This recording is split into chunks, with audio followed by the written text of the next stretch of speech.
Good evening. You are watching Rock FM's YouTube channel. I'm honored to be talking to the great violinist Nigel Kennedy. Hi, Nigel. How are you? Hey, it's really good hearing you, and wonderful to be talking to you, and hopefully to some of my friends in Bucharest. You know, I've got had so many good times working with wonderful musicians and meeting other musicians who I kind of respect so much, and the life of the music of Bucharesti musicians is something fantastic, very inspirational. We're glad to hear that. We can't wait to hear you play some Hendrix on the 23rd at Sala Palatului. You are bringing a concert here that you've had to kind of fight for, I've heard. So tell me a bit about the concert that you're going to be playing. Well, you know, what am I going to do? You know, I've decided to Jimi Hendrix is very spiritual music in my mind. So I think it's good at a spiritual time of the year to play music by a man with such a great heart and such an open mind. We need that type of thinking nowadays just as much as ever, with the problems in the Middle East, with wonderful people on both sides seeing each other as different, and people in our neighbors in Ukraine, like everyone seeing each other different, Ruskis and Ukrainskis. And, you know, we're all people with two arms, two legs, if we're lucky, and a heart and a brain. And I think Jimi Hendrix represents this, but I've also decided to put more spiritual composers onto this concert. So Johann Sebastian Bach, I'm going to be playing some of his music. I'm going to be playing some of the music by Ryuichi Sakamoto. And in honor of nature, I've written some songs of my own, because quite often with our human problems, we forget about all the other beautiful creatures which live on this planet.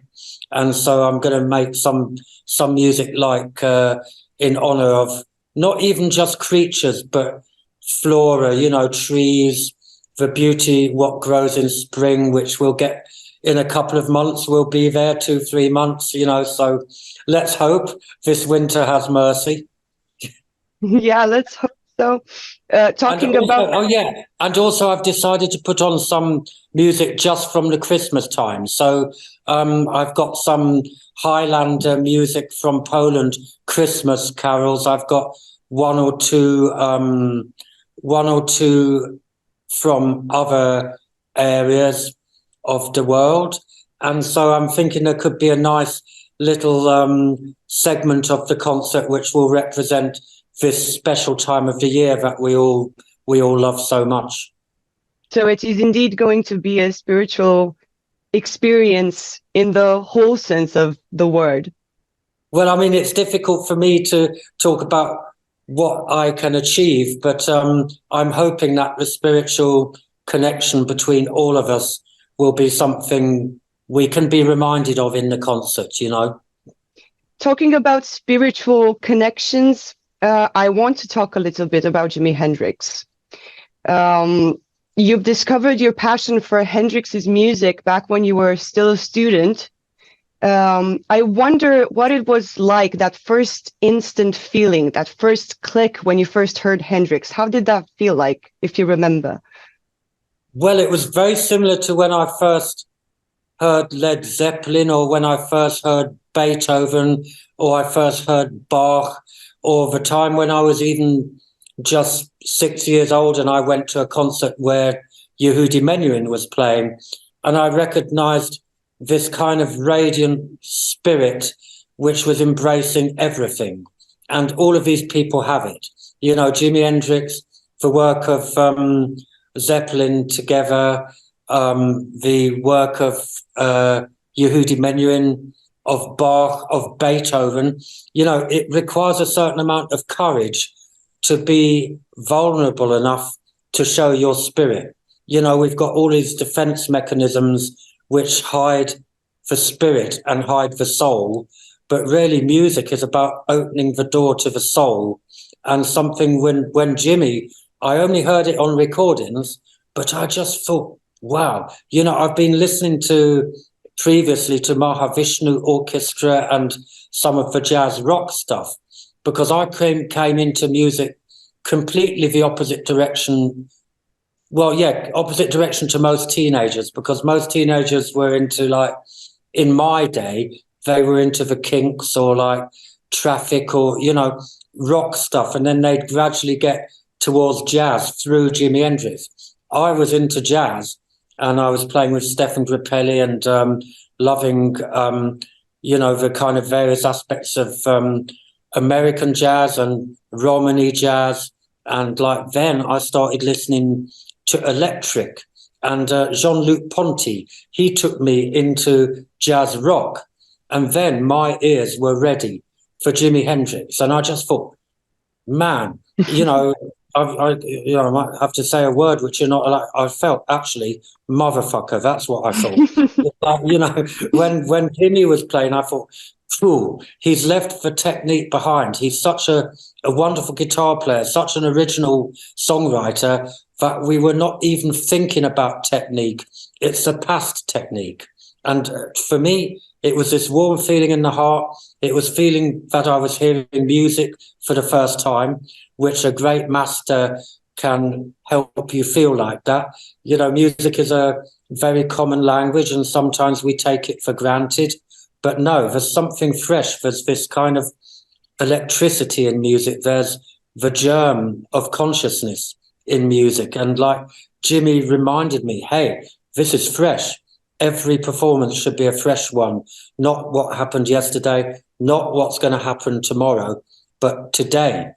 This magic moment of now, hearing Jimmy, it reawakened me to that moment called now, which is like irreplaceable.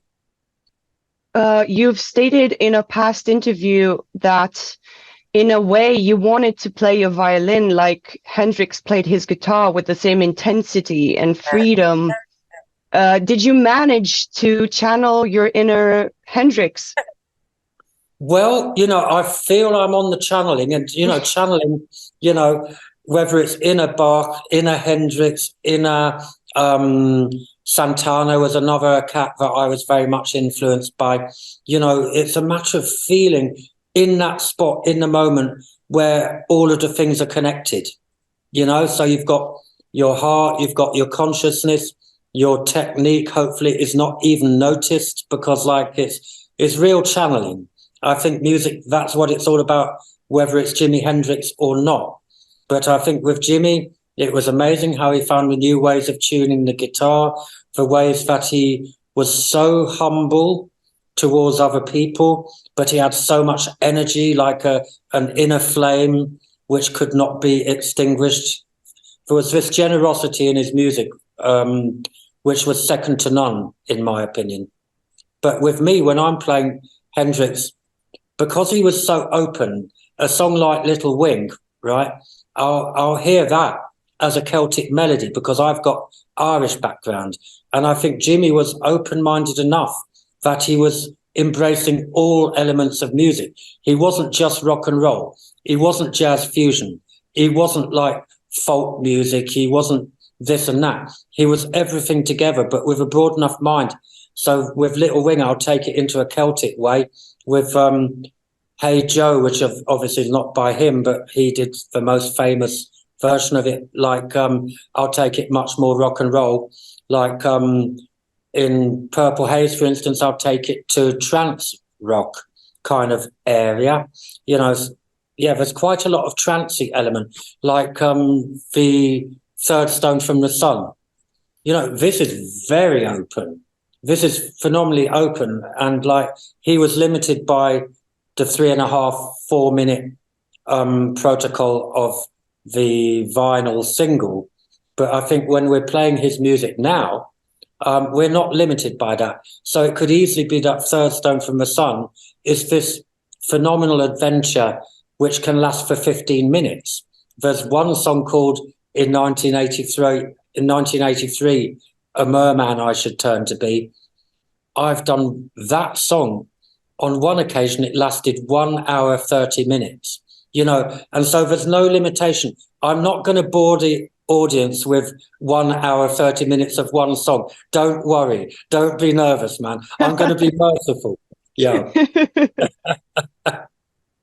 Obviously, you're a big rock fan. I remember the last time I saw you, it was, I think, in 2015. And this is going to make sense in a bit. I saw you playing The Four Seasons by Vivaldi. And to me, it wasn't the same as any other Vivaldi concerts that I went to. It was as if the Beatles were performing Vivaldi music. And I was wondering, how do you go about incorporating rock elements into classical music?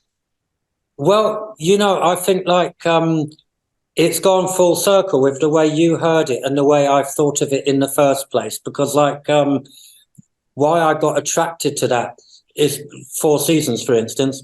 None of my friends liked classical music. The friends that I go to football with, they'd always say, "Oh, Nigel, why don't you play something with some soul?" And and so I thought, man, my mates didn't want to listen to long romantic movements which kind of were lasting 14, 15 minutes, like Brahms or something. They wanted to hear something in the language they were accustomed to, which is 2-3 minutes, And so Four Seasons, I thought, shit, this might be something that my friends actually like because it's not too long. And even if they don't like it, they only got to listen to each movement for 3 minutes. And so and it kind of, it was some intuition because there's melodies which people can sing.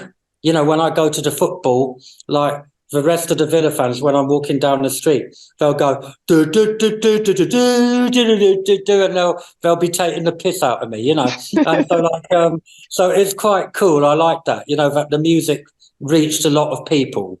And for me, Vivaldi was not like Bach or Scarlatti or these other motherfuckers from the same time. He was big contrast, which is what is making it much more easy to listen to. Beautiful melodies, good rhythm. Now, this is what you find in a good pop song. You've got good rhythm, great melody, and structure not too long. And so I thought this is something which means Vivaldi belong in the modern day. And it helped me communicate with otherwise skeptical people who didn't like classical. I think also I'm not trying to act like the ambassador for Liechtenstein. Too many, what you call it, classical musicians. They're 17-year-old or 18, and they're acting like some 80-year-old motherfucker who's going to die tomorrow.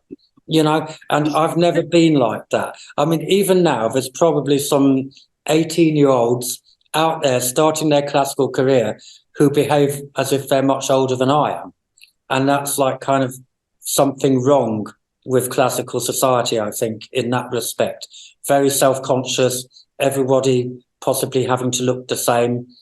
If there's one thing I'm proud of, it's probably that album release that I did of the Four Seasons. It kind of helped change people's opinion of classical music, and it opened the door of the private club. It was some people in classical hated me because they were in their nice little private club. And I opened the door and I said to the proletariat, come in and check this out. Because good music is for everybody, not just some higher echelon of financially lucky people. Given your relationship with the classical community, do you incorporate folk and rock elements into classical music also as maybe some kind of form of rebellion? No, not really. I don't have to rebel against anything because in my humble opinion, I think I know much more about it than any of these other bastards who are trying to tell me what to do. So I love this answer. This is the best answer.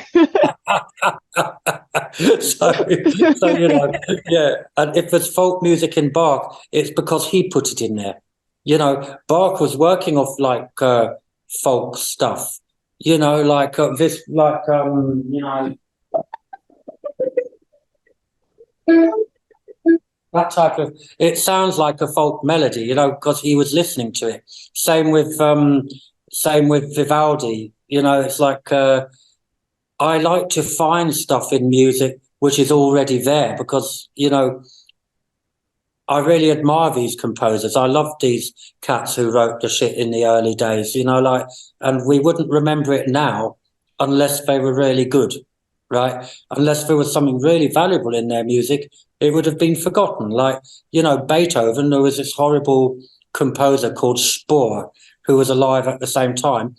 Mediocre, horrible music, and nobody knows him. Well, classical monkeys know him, like me, but like, but most people don't know him, and it's very lucky they don't because it's as boring. It's the best cure for insomnia that anyone could ever get.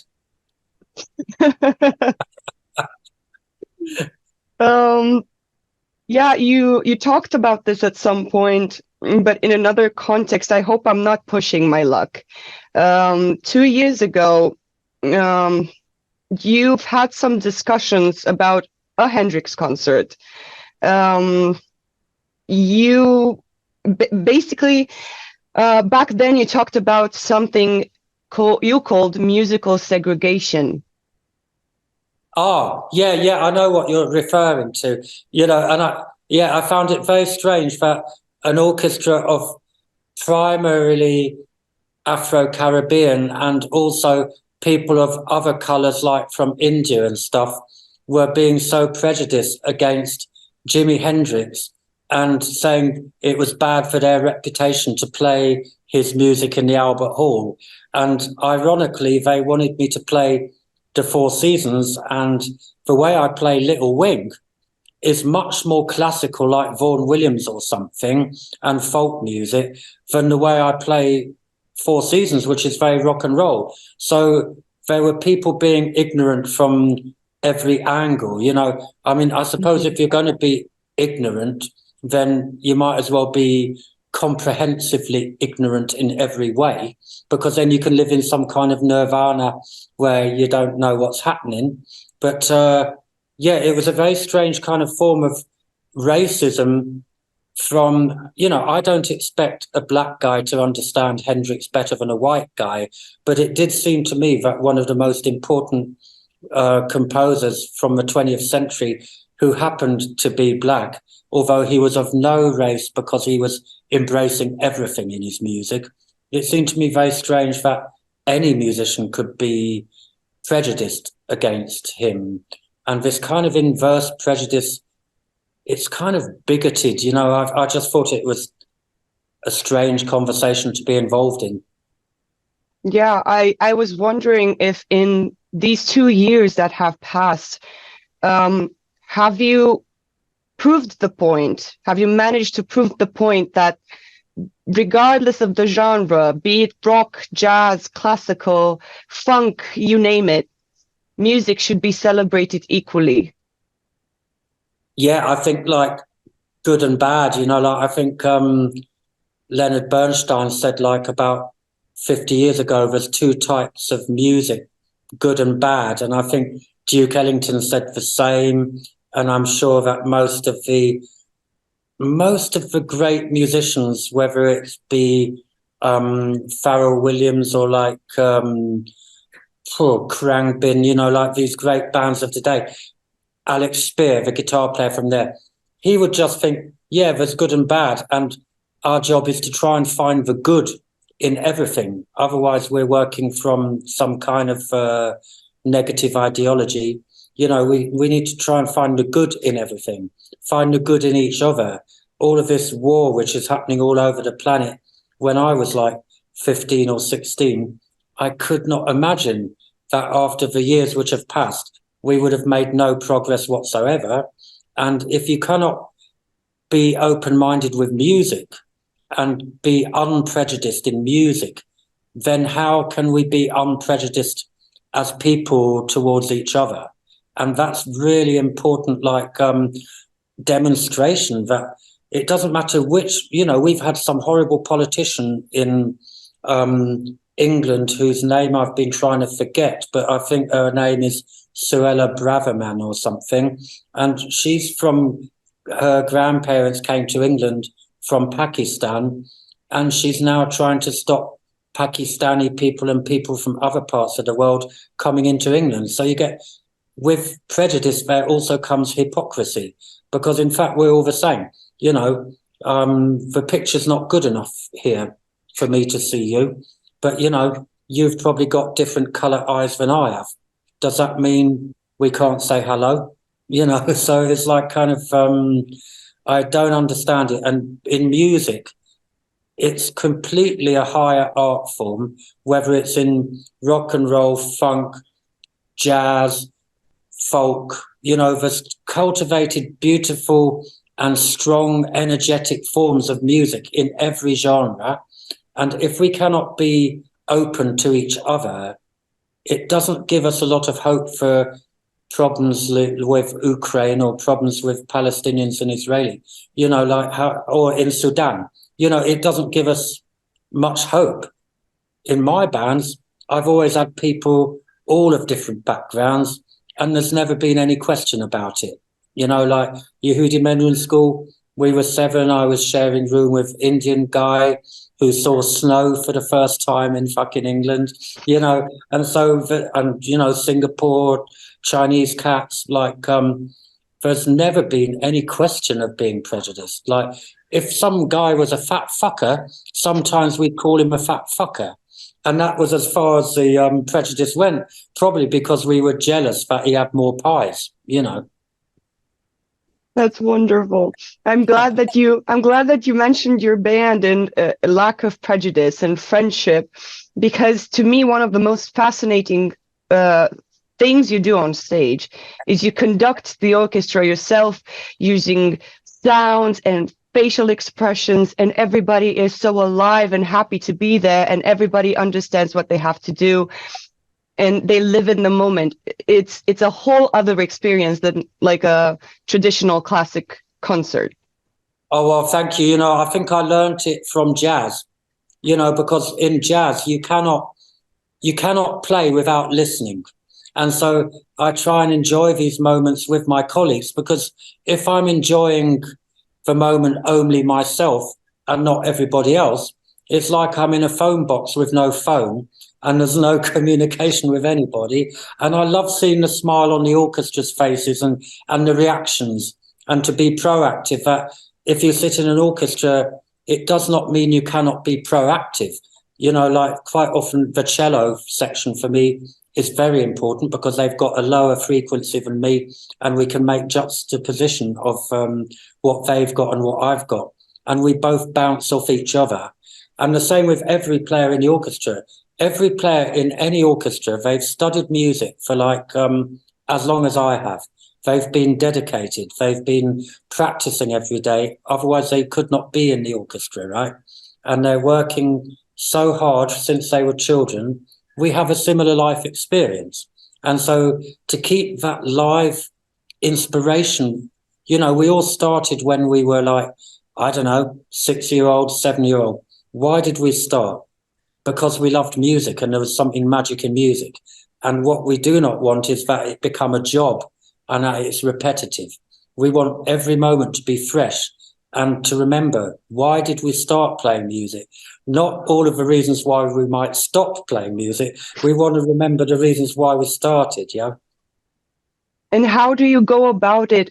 Being the soloist, obviously you have to do your job, and you also conduct your orchestra. Isn't that a bit complicated, or does it come naturally to you?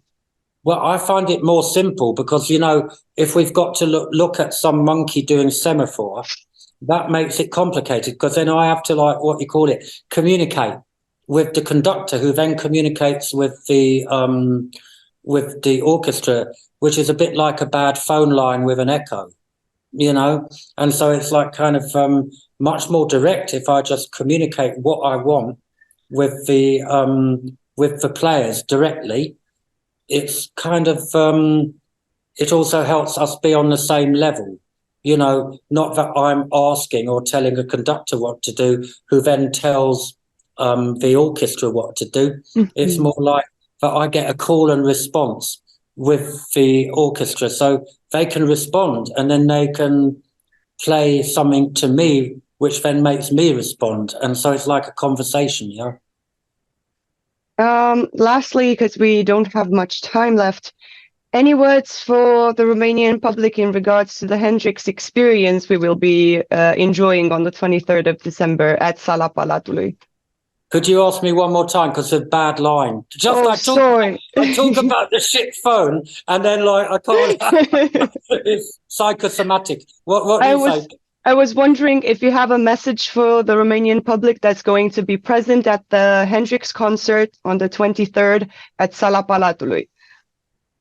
My beautiful friends, I can't wait to get back to Bucharest and share these magic moments of music together. We've got the spirituality and spiritual power of Jimi Hendrix. I'm even learning one Christmas carol from Romania for you guys. I'm going to play some other Sakamoto, who's a beautiful spiritual cat, and also Bach, because I believe all of these composers belong in our hearts, and I'm looking forward to sharing my heart with you cats. So yeah, we'll see you there, and let's do some damage. Oh, thank you, Nigel.